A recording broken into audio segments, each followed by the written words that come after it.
And welcome to Mostly Satisfactory. It's a Let's Play series, and if you were expecting some type of polished, clear tutorial that's going to show you all sorts of cool tips and tricks about playing Satisfactory, boy, are you in the wrong place. That's all I got to say. On the other hand, if you are interested in watching somebody who qualifies for a senior's discount at Denny's, Bumble and blunder their way through this breathtaking but complex automation game, complete with the good, the bad, and the ugly, well, kick off your shoes, kick up your feet. Hope you have the popcorn handy, because that's what you're going to get. And right now, the goal is to research coal power technology. And for coal power technology, I'm going to need cable, which is easy to make, and reinforced plate and rotors, which are relatively easy to make, especially since I now have the ability... Ooh, Sam. Strange alien matter, okay.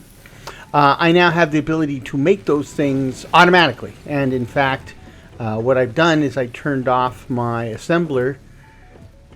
Let's see what this guy's got. Rubber, okay. Thanks, Pooch. So I turned off my assembler that was creating smart plating. And that means my... Oh. Well, what you got for me? Fancy wiring recipe that requires deuterium, or simple wiring recipe that requires just iron instead of copper. That's kind of a no-brainer. Let's see what we got.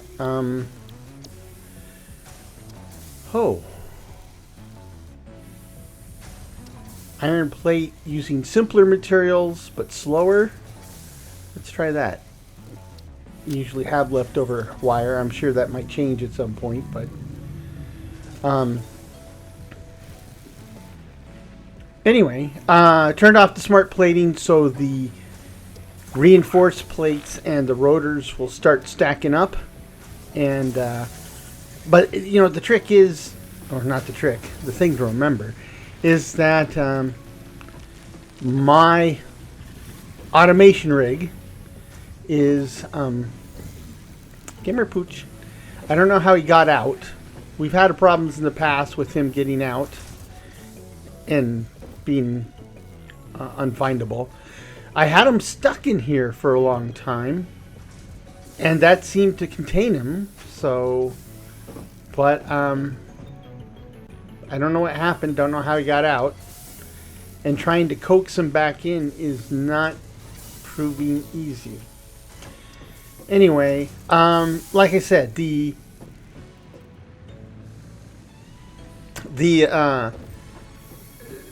have everything set to do what we need. It'll just take time. And, I just got everything automated. This is by no means fast or efficient. Preferably be both, and it's neither. But, just an episode or two before that, I was still doing most of the work manually. So it's a step in the right direction. It's just not where most of you would probably be if you were in my shoes. Luckily, I have odd-sized feet, so nobody else can wear my shoes. Anyway, the point is, for this episode, I'm going to kind of let it do its thing. And I think what I want to focus on instead is building this this whole ticket store economy thingy-mabobber. Now, the awesome sync, that's it. So, if I understand this correctly, right, if I have any extra anything, and at the moment I'm having storage problems, so yes, I have extra somethings, I could send extra whatever into this thing, and it kind of builds like a store credit. And with that store credit, I could then build kind of like the Redemption Center, right? You know, you go to the arcade and you get tickets, and then you can turn the tickets in where, you know, 500 tickets gets you one piece of bubblegum. That's what's going on here. And that's okay. That's okay, because I have stuff that I'm sure is valuable, and I'm sure I will have a need for. In fact, I'll probably be desperate for it at some point. But at the moment, I don't even know what the stuff is, how to make it, at what point it will be useful. So, but those tickets might be useful to have. Now, that being said, I have no idea what you can buy with the tickets. I don't know how many tickets you'll get. I don't know how many tickets anything will need, and I don't know what I can buy. I really don't know. I mean,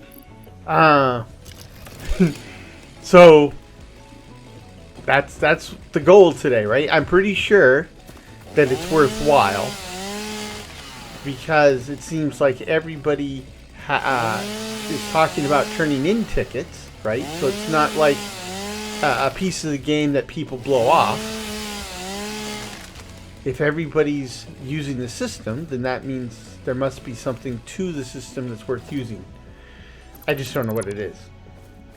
It's another example of, you know, going to where the crowd is to see what the deal is. But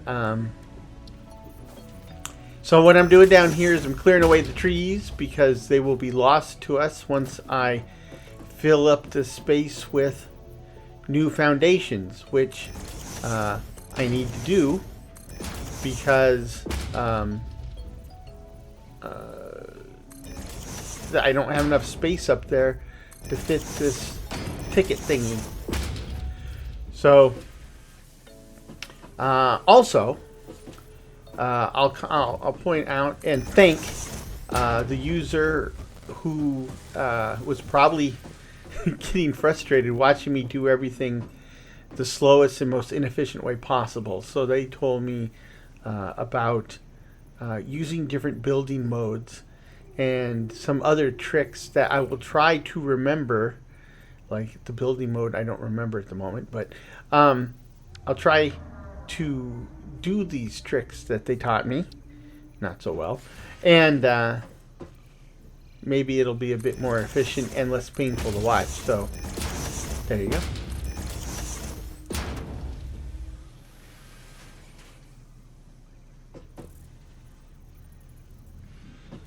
Okay.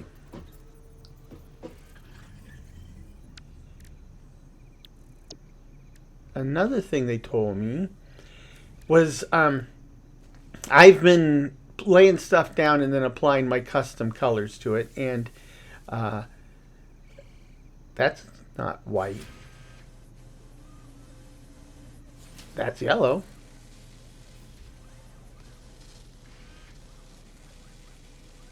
That's concrete primary's blue, but if I choose white, I get green still.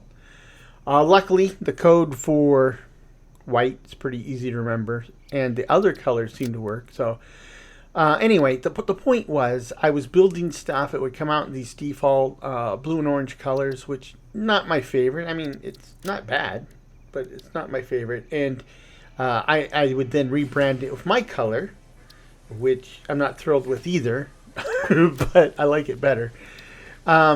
And they said, you know, if you go up and you change the defaults, then all the stuff you build, it comes out that color. And it's like, oh, well, that certainly makes a lot of sense. So there we go. That's what I'm going to do, right?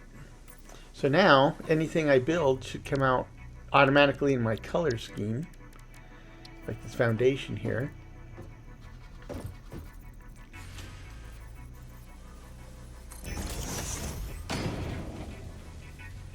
And this one. That one.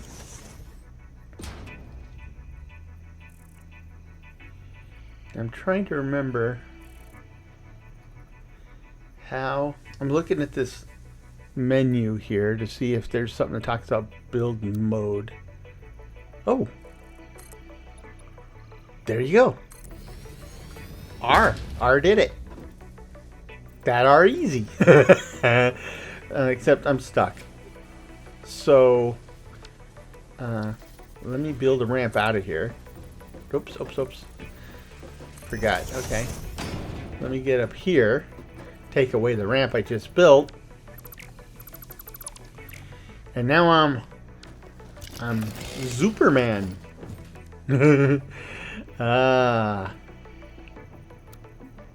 Vertical, default, zoop. There you go. Coming at you. Okay. So I'm already 100 times more efficient than I was. Which isn't saying much, you know. 100 times 0.5 is 50. So.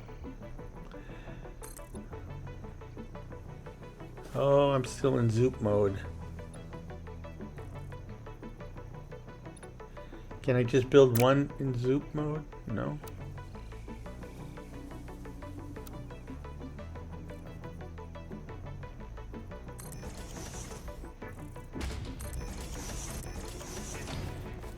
Okay.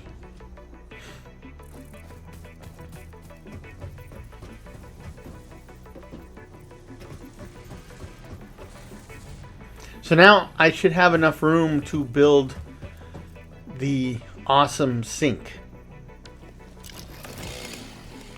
Not with a chainsaw though.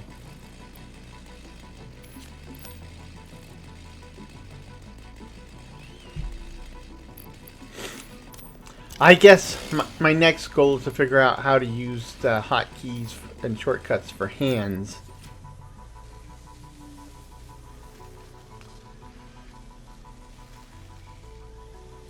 You know, in one of my other videos, I talked about how back in the day, you know, I used to drive my friend Eric crazy because he was the type that would just, you know, get the thing, get a game, come home, open it, throw away the packaging immediately, pop the disc in, play it, and just figure it out from there. And it drove him nuts because I was the guy that would come home, pop the thing open, break out the manual, and read the manual cover to cover at least once, sometimes more than once, before I even booted the game. I need reinforced plates. I need 15 of them. And guess what? I got a bunch of them right here. Well, 2 there, but I got a bunch on the conveyor belt.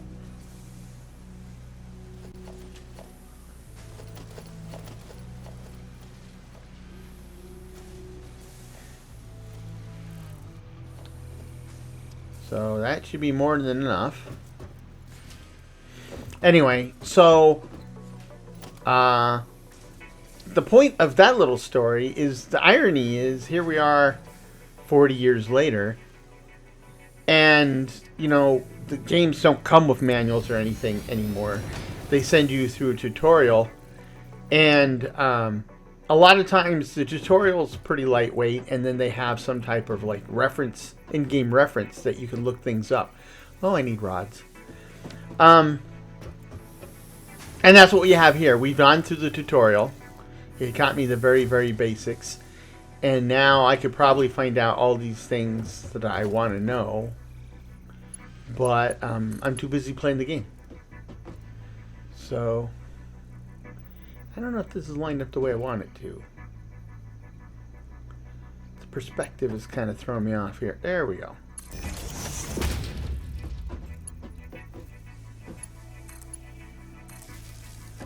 Okay. So where's the front of this thing? There's like a control panel.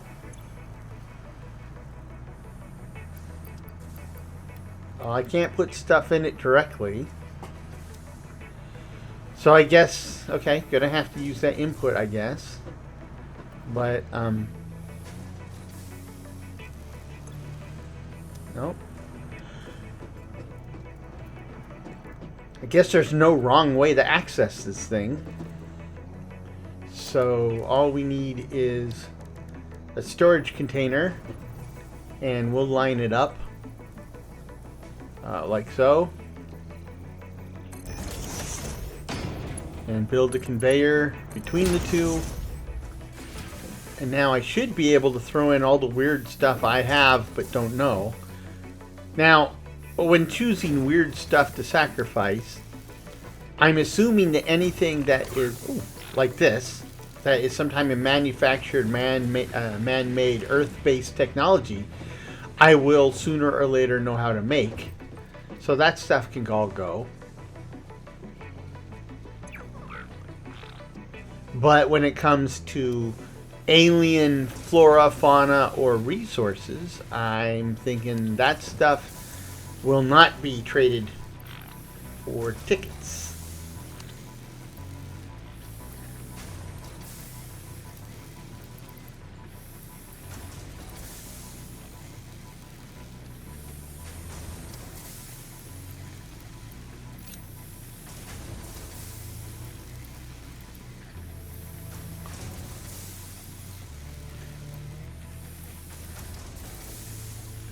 The thing is, I'm about 90% certain that those of you in the know who are watching this, and there can't be too many of you because this has got to be painful to watch, but you're probably freaking out right now as I'm about to dump in some incredibly valuable resources that I should probably be holding on to.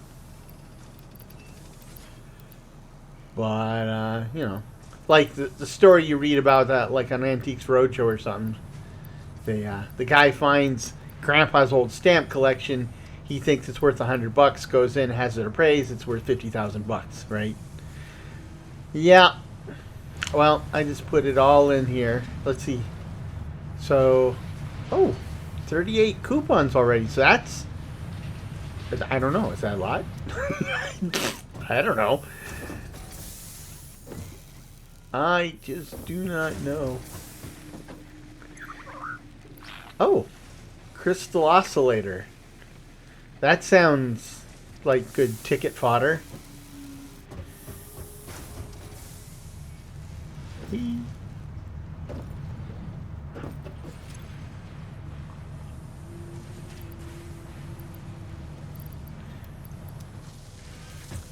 there you go.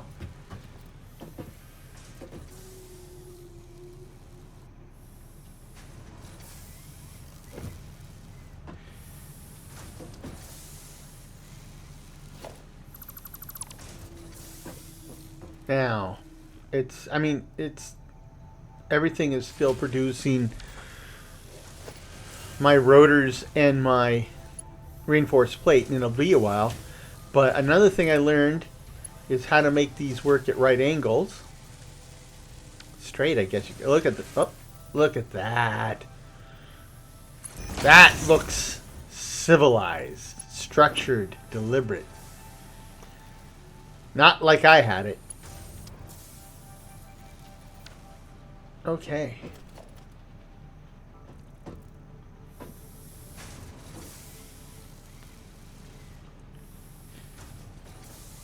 Kind of tricky to grab these without opening the assembler.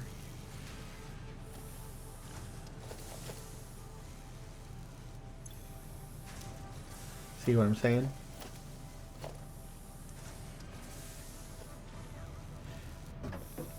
Okay. So where are we in our goal? Well, not even close. But we are closer than we were, and that's the important thing. Gonna need a bunch of cables that I don't have. So what I'm gonna do is I'm gonna change. Right, this has been making wire and it's maxed out. Now I'm gonna say go ahead and make cables, and I'm gonna hand it the wire it just made, and let that chew for a little bit. Okie dokie. So, what about this monstrosity? Talking about the belt.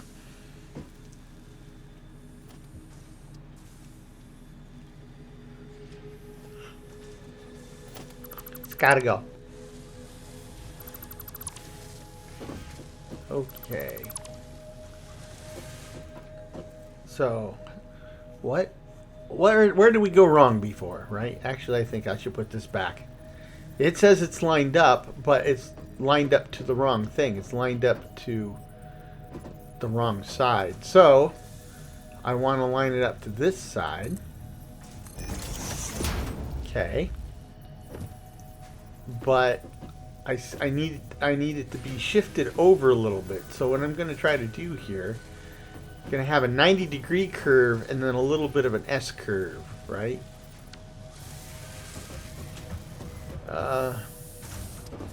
Going to need some rods. That'll give me the bits I need. And let's drop off some of these rods into screws.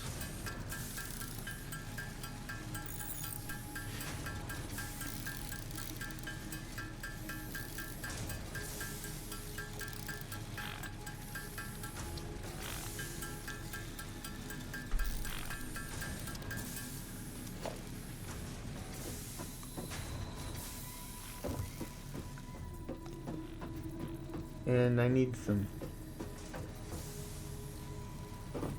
concrete.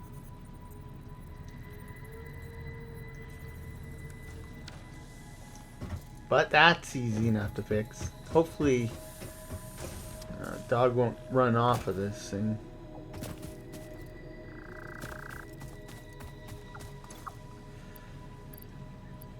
That takes care of the concrete problem.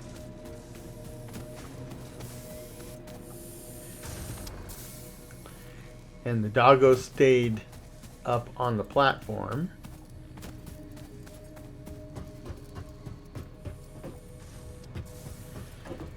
Okay.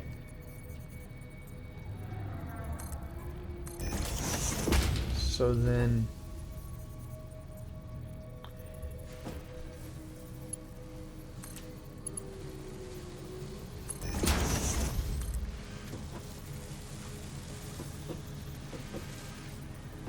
that doesn't line up.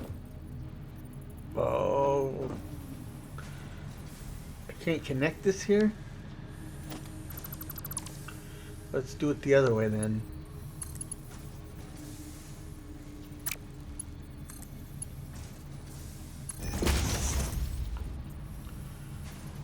Why can't I do it this way? Oops, too far.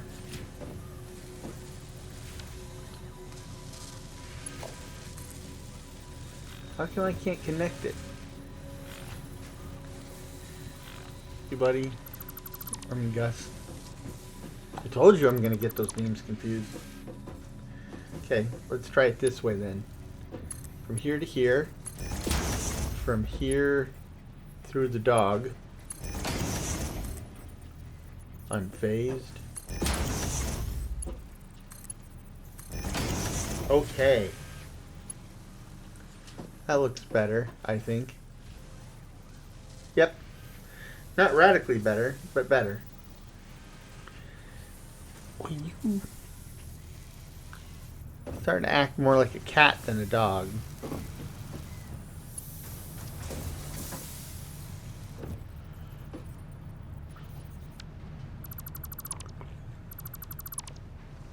Now let's see if we can fix the same problem here. I guess I could have left this piece here. Nice right angle. Oh, that doesn't line up. No wonder this one was looking so bad.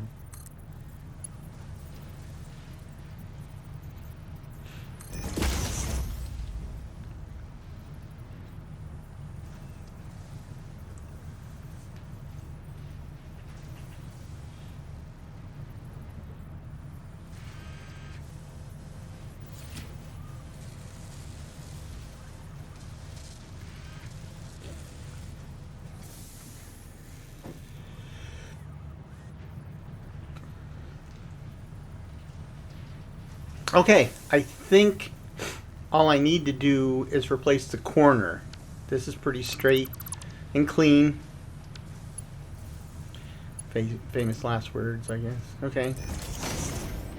Okay, that was painless. I think everything else was in pretty good shape. Dog's still in the way. Thanks, Gus.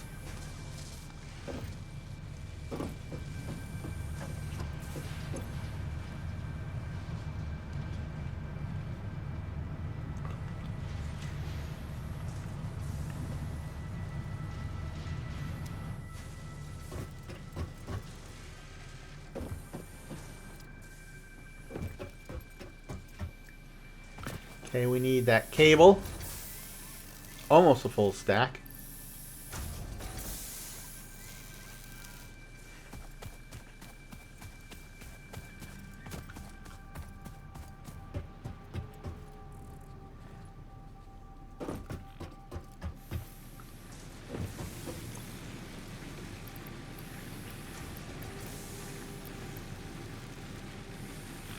So we're more than halfway with the cable, and we're not really anywhere with the other two. So that's something. Let's check on Buddy. Hey, Buddy. Okay, that's useful.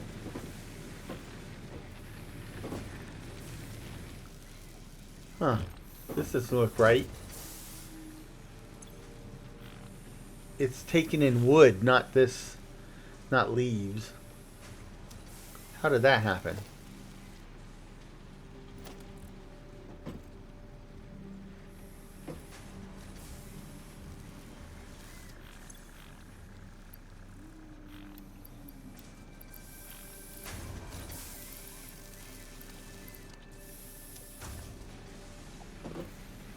Okay.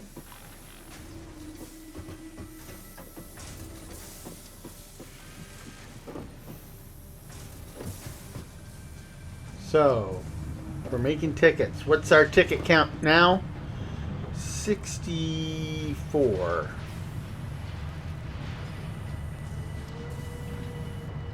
Huh. Looks like I was getting a bunch of points for a while, but again, that's me in my ignorance probably cashing in stuff that's very, very valuable.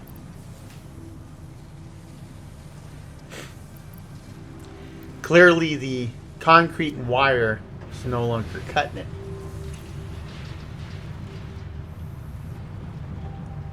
But the DNA, that seems to actually be pretty useful for generating points.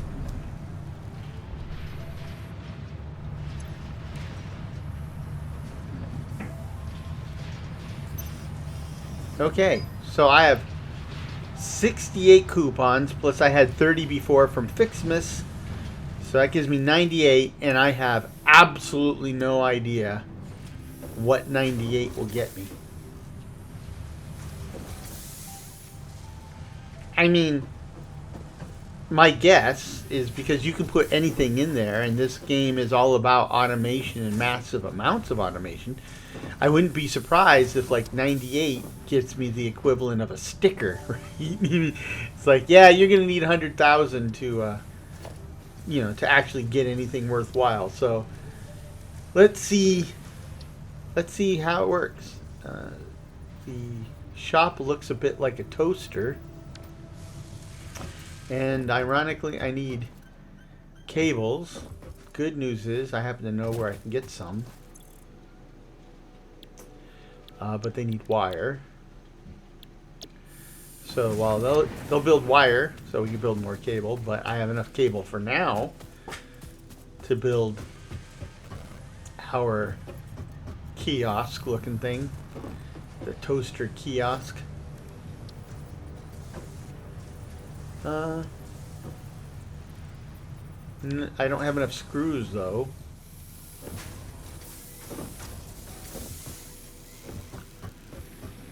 I'd say that's bad.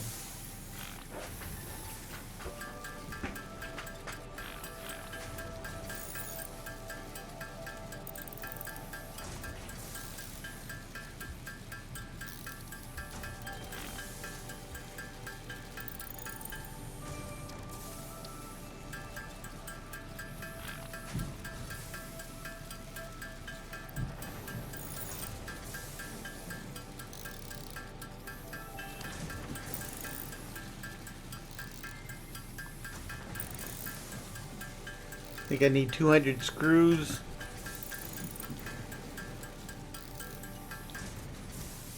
That's 200 screws.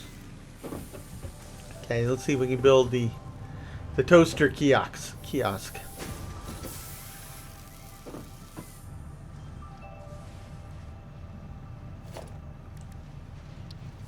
There we go. I saw some blue.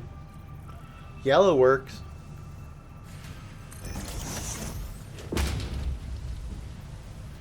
Okay, let's hook it up to power. It looks like it doesn't hook up to power. As far as power is concerned, it's a freebie, and that's okay. Specials. A cart. Mixtapes. A boombox. Trophies. Expensive trophies. And that's it. Okay. Is that the fancy stuff? How this has got to be, yeah. The not fancy. Why would I spend tickets to get this stuff? Or that? Oh, okay. These might be worthwhile. Railing, catwalks, barriers. I can't get the steel stuff yet. Oh, now we're talking. Walls, baby, walls. And foundations with some fancy pieces. Customize. Okay. Oh, cool. Oh, here we go. Here we go. Labels. This is. And different textures for technologies I don't have yet. But. Okay, labels. Labels it is. Oh. Yeah, okay. What else we got? I don't need lines at the moment. Do need danger zones. Don't need paths. Don't need this stuff. Organization. What do we got? We got lights. We got little signs, boxes. Okay. They're just box skins. You don't have to put that color in there. Take a sign. Management. Conveyor mounts. And a wall outlet. Well, before you need a wall outlet, you need walls. And there's some... You remember I tried to box in my my doggos, but all I had was low walls and they jumped right out. So I'm up to 42 out of 98. So not even halfway yet. Catwalks, yes please. So railings, yeah. Roof pieces, yeah. Yeah, I think I need a column. Well, both types. Let's try these barriers.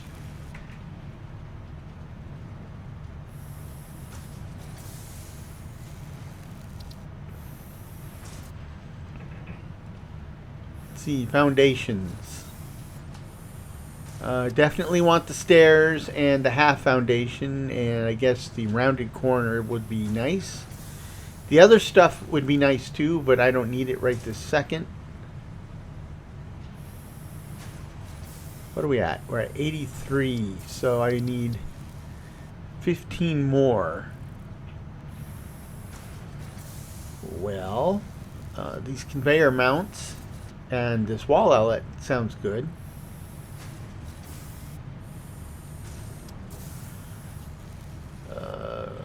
Let's see. I need 9.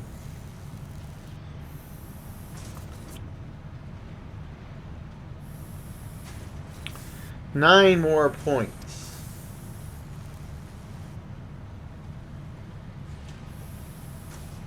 I think I got all these.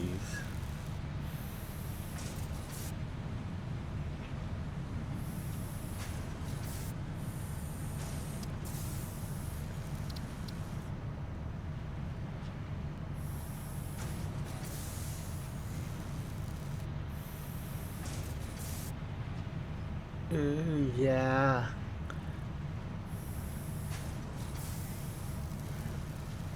At 6. That's 9. And that's it. Where did you leave your lizard doggos? What's in this storage container?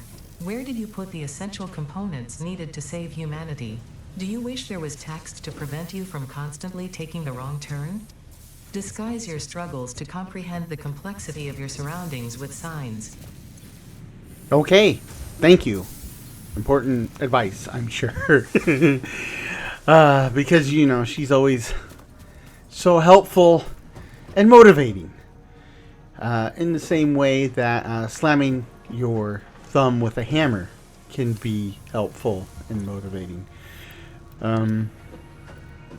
Okay, this stuff is still churning out, and this is good because I need a bunch of this stuff. And by now you can probably see what I meant. It's going to take a while. Hey, pup. Ooh, thanks. Spitter remains. Yeah, this stuff takes a while. And like I said before, this is not optimized. I have still been actively avoiding watching videos or what have you, but I have been skirting, you know, message boards and such, and you know, there's a whole bunch of different things you can do to optimize, move everything to peak efficiency, and you know, like setting up manifolds and using different speed conveyors and all that jazz, and I'm sure we'll get there at some point, at some day, but I'm still very much feeling my way through this, and right now we are talking the basics, and well, first of all, let me just comment that all the stuff I got, it's useful stuff. It's good stuff. I know better what to expect now. But surprisingly, with the amount of stuff I found in my junk drawer, I've already bought the lion's share of stuff in the store. So I'm assuming, and I'm hoping that there will be more stuff that lights up in there as we move forward. Otherwise, I'm happy with what I got, but what remains is there's some interesting bits, but it's kind of underwhelming. So we'll have to wait and see. But now that I have it, I'm thinking more about the next stage, and specifically the next stage is restructuring my base. Now again, if you're an old hand at this, you're looking around going, wow, you don't have any space for expansion. And probably you think that I'm not using the best, making the best of the space I have. I want to try some of these new pieces because where I'm talking about in all this is the next stage is probably, at the very least, restructuring the base, but I think I'm going to be a little more radical than that. In other words, not just restructuring the base, but kind of rethinking my base strategy. So up to this point, you know, I spent a lot of time in that first episode finding a place where I had the 3 available resources, or at least the 3 available resources to me at that time, close together, so I could build a little base where everything was within very close, you know, easily automatable, right? Everything close together. Now I see that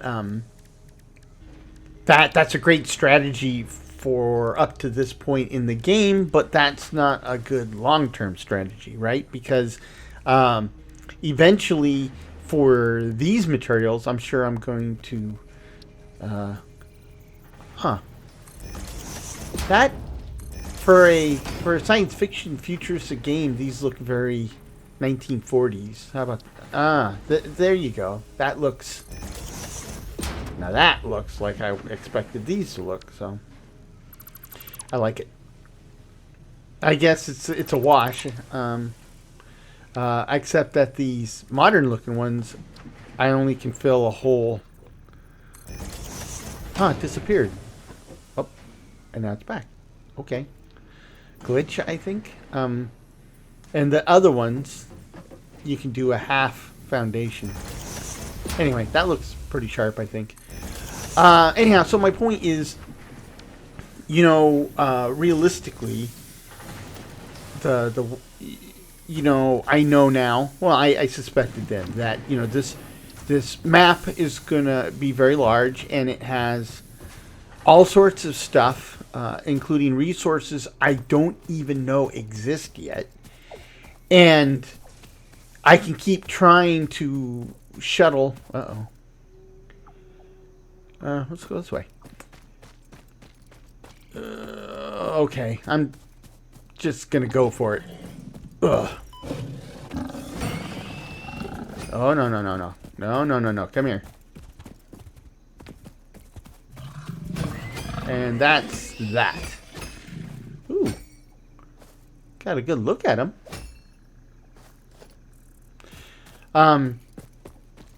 And so, you can't, there's a slug up there.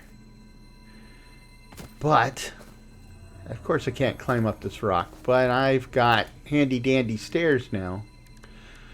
Anyway, so my point is, that is going to be a continuing theme throughout this game. And, no, you can do that. Okay.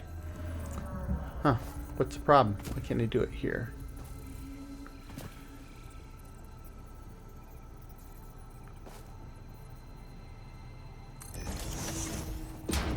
Okay. Now I can build stairs up to my stairs. There we go. That's gonna be a recurring Okay. Take a running stunt. Jump. Okay.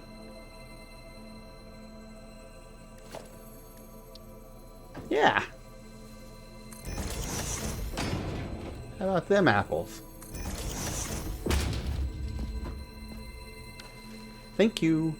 Anyway, so have to rethink this whole thing. And again, I've only briefly kind of touched the various boards and stuff. So I'm sure there's a raging debate, multiple raging debates about, the best base design strategy, centralized, decentralized, whatever. I'm sure. But what I'm thinking is out here, out in this big open area, this is the newbie zone. I'm a newbie. And there's multiples. And in the newbie zone, it is a newbie zone because it's relatively flat. There's a lot of easily integratable space here. So I think this makes it a very good place to start. Now, what I'm thinking is that out here in this big flat space, this would be kind of like the canvas on which I would build my... That's not good. But I don't need to go that direction. Oh, there's a slug up there. Okay. Look at all that, right? So I'm thinking that I could build a big factory here, hopefully move the space elevator out here. I don't know. I mean, that's pretty involved. Hopefully I'm not charged or penalized for moving the space elevator. But we can move everything out here. And then And then the idea would be that in the places where resources are, I could extract them, do some basic processing on them. Okay, I know this thing is going to be poison gas, dude, but can I kill it? I can't even hit it. Okay, just checking. Thank you. Have a nice day. So the idea would be that I could, do.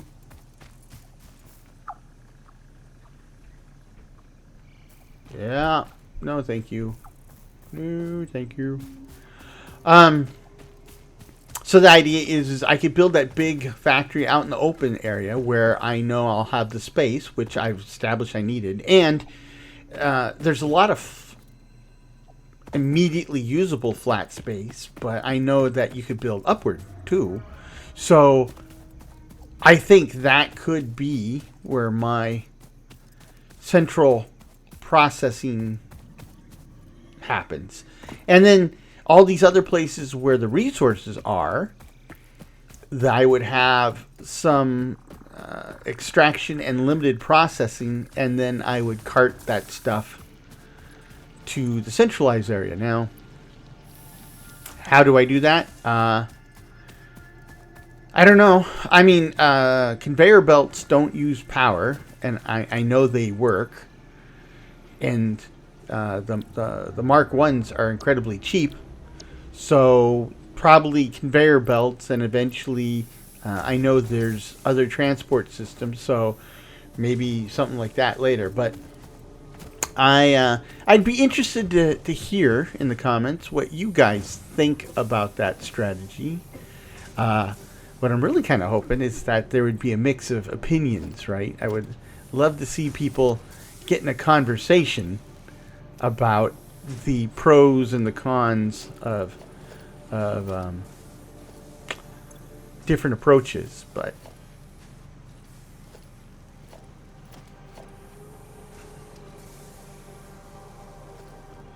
yeah, the only question I have with this kind of a decentralized, centralized approach is how much processing should I do in the remote locations, right? Like, for example, in the case of iron, I'm iron ore, shipping iron ore all the way in to be processed seems kind of like a waste. Like, maybe I should process it into iron ingots first and then bring that all the way in. And that appeals to me. And in the case, like up here, we have multiple iron nodes. Some of them are I think one of them's a normal node. So there's lots of potential iron up here. So up here, after I move the rest of the base away, there'd be a lot of space, and we could use that to just really go to town with, like, I have no idea what the ratio would be, but like, 5 or 6 or whatever smelters cranking out a bunch of iron ingots, and then carting those iron ingots down through to the main base using conveyors, where I would have the space to have however many constructors required to process those into whatever ratio I needed of plates and rods and screws. Oh my. So, it's going to take some thought. Now, that's my plan. And of course, a battle plan, a battle strategy is pretty much perfect until you meet the enemy, right? It all falls apart based on the actual circumstances. So that's my plan.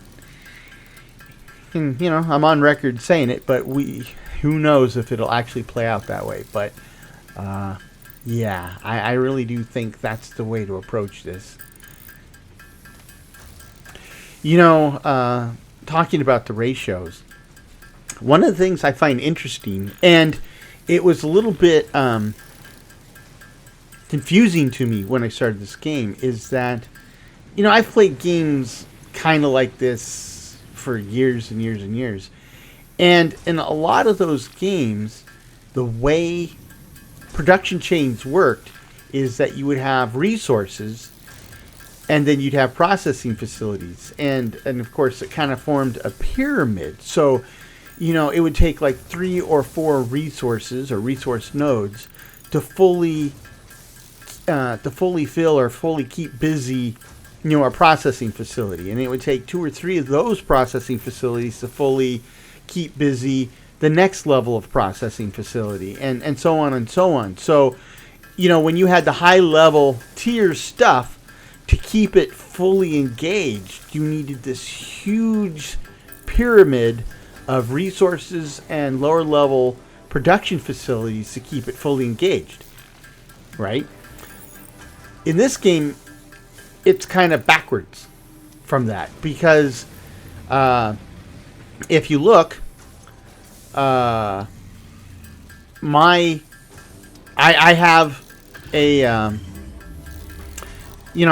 I was creating a smart plating, but it was just kind of like, yeah, I'm waiting for the pieces. Thank you, I got the pieces. Let's move on.